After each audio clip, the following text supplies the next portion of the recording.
আসসালামু আলাইকুম everyone, welcome back to my channel. আবারও নতুন একটা রেসিপি নিয়ে হাজির হলাম। আজকে তৈরি করে দেখাবো চিকেন বিরিয়ানি। আজকের চিকেন রেসিপিটা ঘরোয়া কিছু মশলায় এবং খুবই সাধারণভাবে শেয়ার করার চেষ্টা করেছি। আশা করি আপনাদের এই রেসিপিটা ভালো লাগবে, আর ভালো লাগলে অবশ্যই লাইক, কমেন্ট এবং সাবস্ক্রাইব করে আমার চ্যানেলের সাথেই থাকবেন। এবার বিরিয়ানি রান্না করার জন্য আমি এখানে নিচ্ছি চিনি গুঁড়া চাল 3 কাপ। এবার চালটাকে আমি খুব ভালো করে পানি দিয়ে ক্লিন করে ধুয়ে নিব। পানিটা ক্লিন হওয়া পর্যন্ত আমাদেরকে খুব ভালো করে ধুয়ে নিতে হবে, এবং ধোয়া হয়ে গেলে আমরা একটা ছাঁকনি দিয়ে পানিটা ছেঁকে নিব। চালটা কখনোই ভিজিয়ে রাখবেন না, এতে করে রান্নার পরে বিরিয়ানিটা ঝরঝরা হবে না। এবার আমি নিচ্ছি এখানে 1 কেজি মাংস। মুরগির মাংসটা আমি রেগুলার সাইজ করে কেটে নিয়েছি, তোমরা চাইলে একটু বড় করে কাটতে পারো। এবার বিরিয়ানি রান্না করার জন্য একটা মশলা তৈরি করে নিচ্ছি। আমি এখানে একটা জয়ফলের 4/3 নিয়েছি, আর জয়ত্রী নিচ্ছি 2টা, নিয়েছি কিশমিশ 1 মুঠো, আর নিয়েছি কাজু বাদাম। এবার সবগুলো ভিজিয়ে রেখে আমি একটা পেস্ট তৈরি করে নিব। এবার রান্নার জন্য হাঁড়ি বসিয়ে দিচ্ছি 1/2 কাপ তেল, আর তেলটা গরম হয়ে গেলে দিচ্ছি 1 কাপ পরিমাণ পেঁয়াজ। এবার পেঁয়াজটা আমি ভেজে নিব একদম ব্রাউন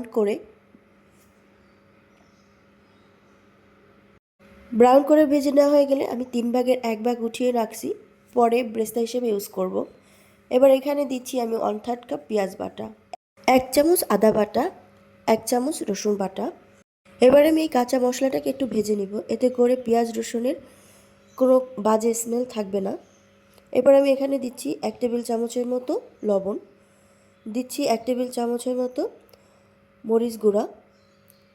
আমি আবার একটু ভেজে নিচ্ছি, আর এখানে আমি এবার মাংসটা অ্যাড করে দিচ্ছি। এবার এই মশলার ভিতরে আমি মাংসটা কষিয়ে নিব, এতে করে মাংসের যে বাজে স্মেলটা থাকে এটা চলে যাবে। মাংস থেকে পানি কিন্তু টেনে গিয়েছে, আর এই মুহূর্তে আমি দিয়ে দিচ্ছি 1 টেবিল চামচ ঘি। ঘিটা দিলে কিন্তু মাংস থেকে সুন্দর একটা সেন্ট আসে।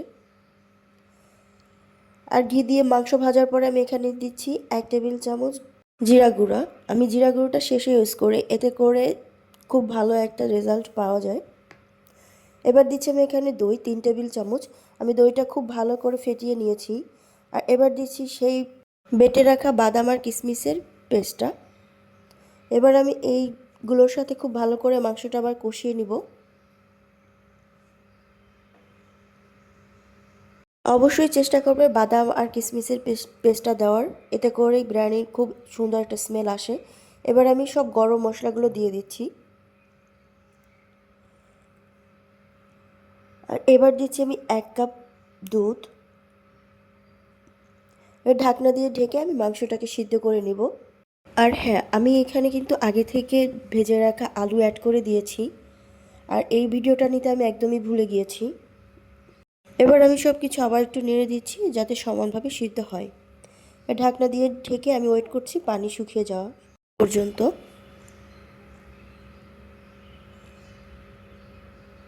যেহেতু এখানে বাদাম আর কিশমিশের পেস্ট ইউজ করা হয়েছে, সেজন্য কিন্তু এটা নিচে লেগে যাবে, তাই আমি বারবার একটু নেড়ে দিচ্ছি। আর এই পর্যায়ে আমি দিচ্ছি 1 টেবিল চামচ চিনি। চিনিটা দিলে মাংসের টেস্টটা ব্যালেন্স হবে। এবার আমি কষিয়ে নিচ্ছি মাংসের উপরে তেল ভেসে আসা পর্যন্ত। এবার মাংস থেকে তেল কিন্তু ভেসে উঠেছে, আর আমি সব আলু এবং মাংস সরিয়ে নিচ্ছি আরেকটা বাটিতে। আবার ওই মশলাতে আমি দিয়ে দিচ্ছি চাল, আর এই চালের পরিমাণ অনুযায়ী আমি দিচ্ছি 1 টেবিল চামচ লবণ আর 1 টেবিল চামচ ঘি। ঘিটা দেওয়ার অবশ্যই চেষ্টা করবেন, এতে করে সুন্দর একটা স্মেল আসে। কয়েকটা দিয়ে দিচ্ছি কাঁচামরিচ, আমি হালকা করে কেটে নিয়েছি। এবার আমি খুব ভালো করে চালটাকে কষিয়ে নিব। আর এবার আমি তোমাদেরকে বলে দিচ্ছি বিরিয়ানি রান্না করার ক্ষেত্রে চাল এবং মাংসের পরিমাণটা। আমি এখানে 1/2 কেজি পরিমাণ চাল নিয়েছি, আর 1 কেজি পরিমাণ নিয়েছি মাংস। বিরিয়ানি রান্নার ক্ষেত্রে এই চাল এবং মাংসের মেজারমেন্টটা ঠিক রাখা অনেক জরুরি। এবার গরম পানি দিয়ে দিচ্ছি 3 কাপের জন্য 6 কাপ। চাল আমি যেই কাপ দিয়ে মেপে নিয়েছি সেম কাপ দিয়ে আমি 6 কাপ পানি মেপে নিয়েছি। এভাবে মেপে মেপে ইউজ করবা, এতে করে তোমাদের বিরিয়ানি একদম পারফেক্ট হবে। এবার আমি ঢাকনা দিয়ে ঢেকে মিডিয়াম আঁচে চালটাকে সিদ্ধ করে নিচ্ছি। এবার কিছুক্ষণ পরে আমি আবার চালটাকে একটু নেড়ে ছেড়ে দিচ্ছি, যেমন সমানভাবে সিদ্ধ হয়। এবার ঢাকনা দিয়ে ঢেকে মিডিয়াম আঁচে রেখে দিচ্ছি। এই রাইসটা থেকে কিন্তু এক্সট্রা পানিটা চলে গেছে, আর রাইসটা কিন্তু 80% সিদ্ধ হয়ে গিয়েছে। এবার আমি একটু নেড়েচেড়ে দিচ্ছি আর রাইসটাকে আমি চারপাশে ছড়িয়ে দিচ্ছি আর সেই আগে থেকে উঠিয়ে রাখা মাংসটা আমি দিয়ে দিচ্ছি। এবার রাইসের সাথে মাংসটা আমি খুব ভালো করে মিক্সড করে দিব।